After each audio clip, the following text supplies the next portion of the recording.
Hello, gaming and TV enthusiasts. This is No Face again with another video for the LG 65-inch C8.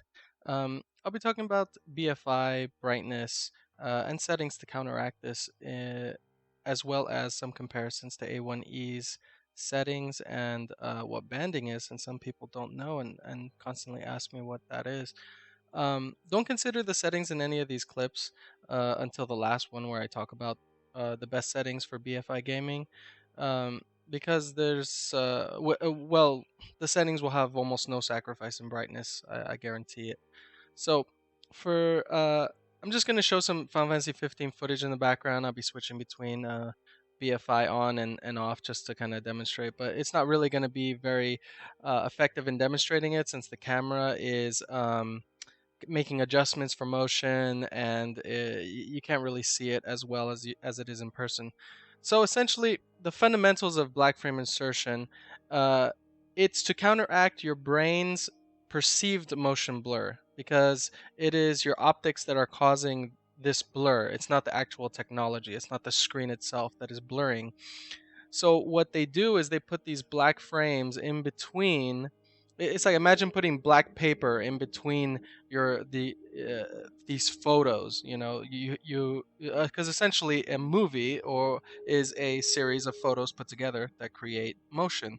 So black frames are put in between those frames in order to make it appear smoother.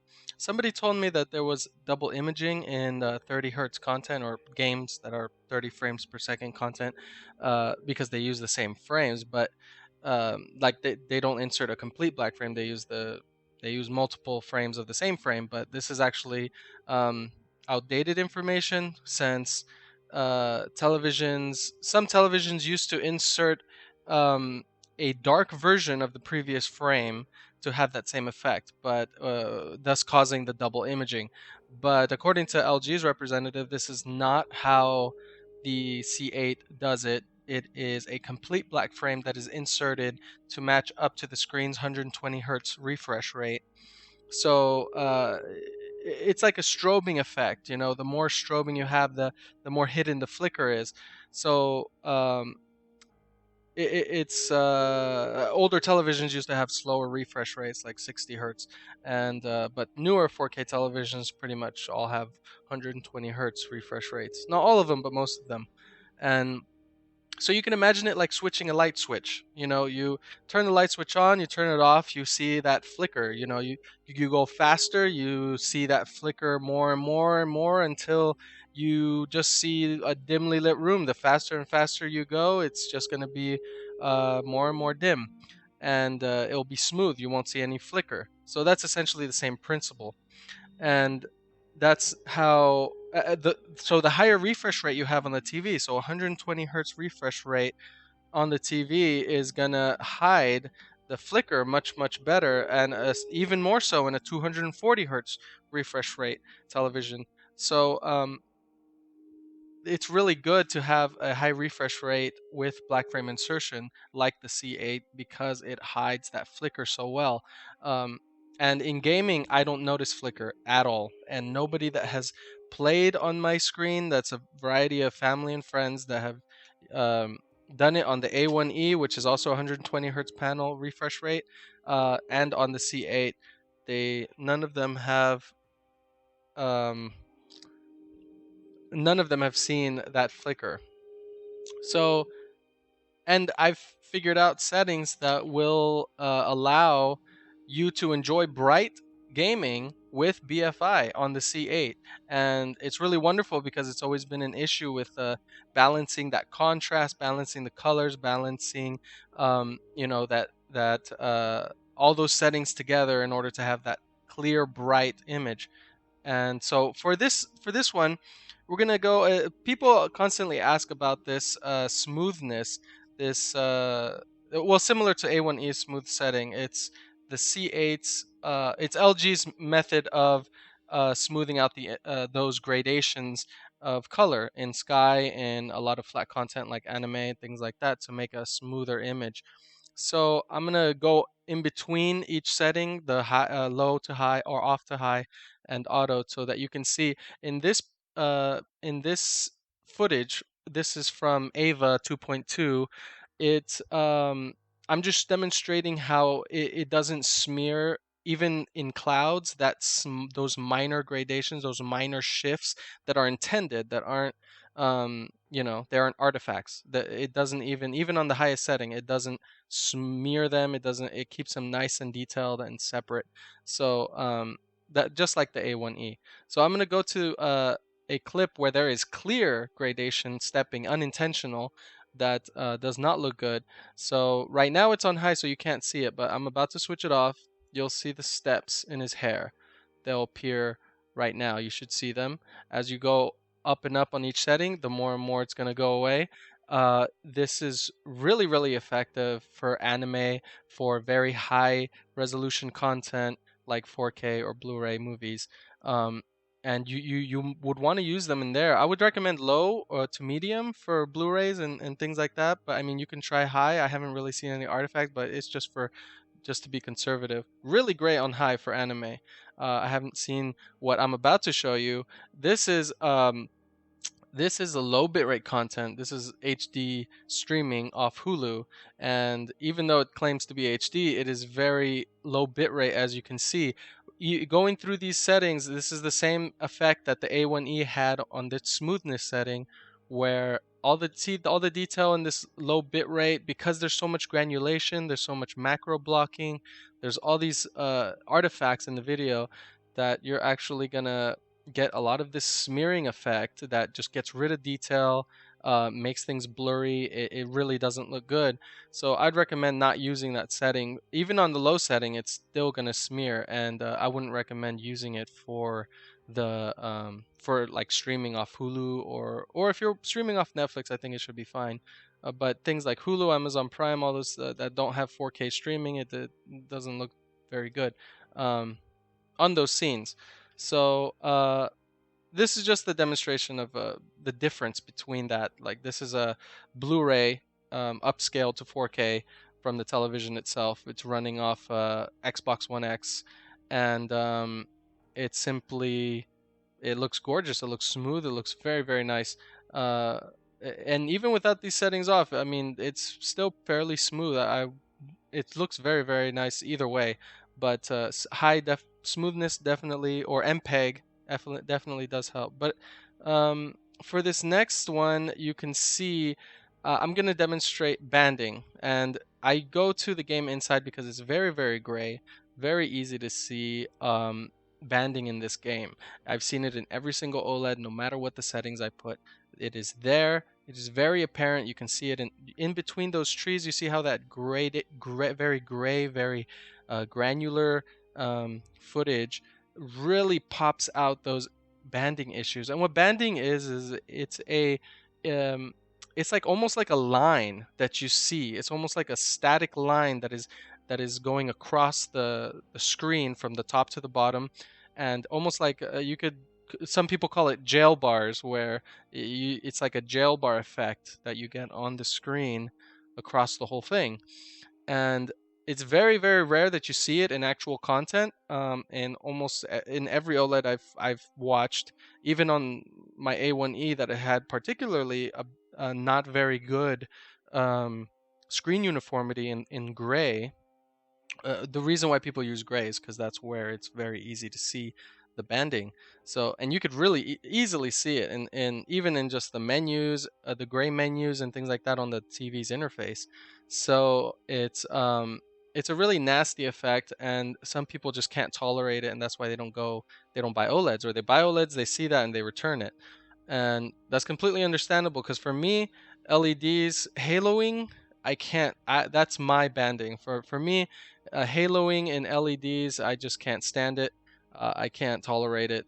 That's why a big reason why I haven't even gone into LEDs, because I can't have that, and I understand why some people can't have that for OLEDs. But for this C8 that I've gotten, no banding. I've had no issues with it at all. I've thoroughly tested it. I'm gonna put up a 5% gray screen when I get some time onto those forums that people ask. But anyways, these are the settings. These are bright settings with black frame insertion enabled, with colors that are almost exactly the same as the calibrated preset ISF preset, and it's as close to color accurate, non-clipping the brights and not losing shadow detail. So you're going to want contrast 94, brightness 60, sharpness 20, color 50, color temperature at W50, and dynamic contrast you want to set that on medium.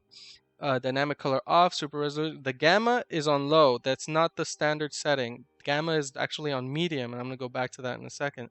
But for the picture settings, you want I don't really like those process settings, but in the MPEG noise you can actually have that. In True Motion you can see I have it enabled. That's the black frame insertion.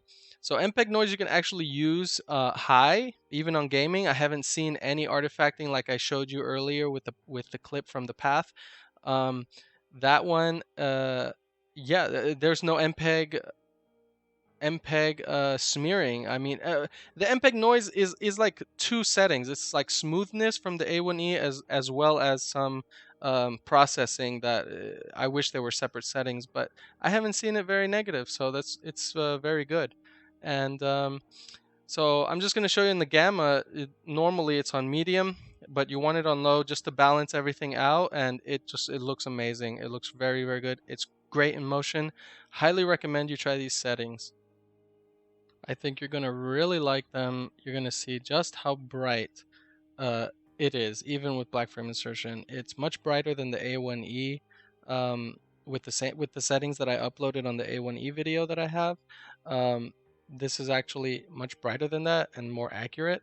So, and it can even get more accurate since you are able to actually do um, calibration on game mode through I think it's the uh, oh, I forgot the name of the color something management system that calibrators use. So if you're a calibrator or you're into hiring a calibrator, they can calibrate your game settings to be completely accurate. So that will be great.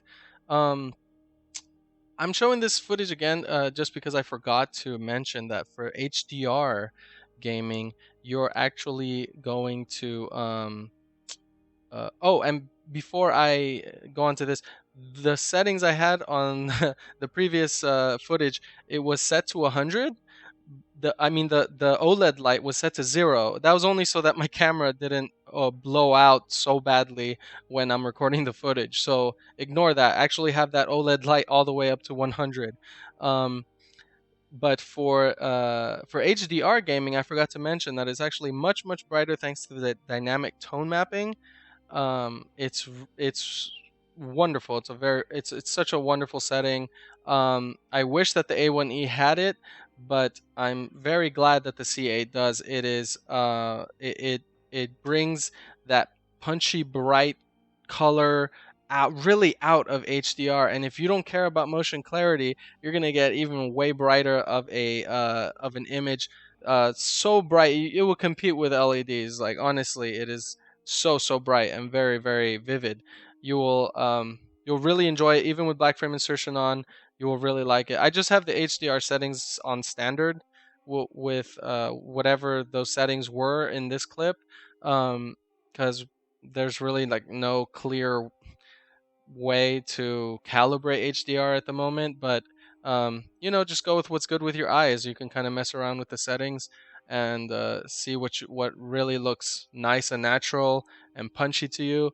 I'm gonna still mess around with these settings a little more just to kind of figure out what's really good HDR setting, kind of like how I did with SDR gaming and black frame insertion. Um, I'm gonna reiterate again that those settings are an absolute wonder to experience. They are bright. The image has depth. It is. Some people may argue that because the gamma setting um, is a little higher, that it's gonna mess with depth. But it doesn't. I tested it. I compared it. I used the calibration disc. It is really wonderful balance of settings, and I am proud to have figured out that that balance, because it is super bright with black frame insertion, clear motion. Oh, it looks wonderful. So enough gushing about that. I hope you guys have a wonderful day. And any questions, go ahead and put them in the comments. Any suggestions? I talk with all my commentators. Whatever they ask, I try and answer what I can, and I try and keep you guys informed, and give you guys whatever information you need. So, I only have so much time in my day, and I really try and keep up with these videos, even though I know people ask for um, more content. It's really difficult for me to get the time and to put everything together. So I just try to include everything, a lot of uh, common concerns people have had in this video, and hopefully that's answered it for you guys. So, I don't get any that this isn't monetized. None of my videos are. This is just a little hobby I like to do to inform other people, especially gamers, because I know how frustrating it is. It's so hard to find gaming information with HD TVs and 4K TVs online. Nobody talks about it. So I want to try and be that voice, so that you guys have a place to reference and to ask questions, and um, I'll just try my best to keep that up. So have a wonderful good day, guys, and I will see you, or you'll see me or hear me on the next video. Bye.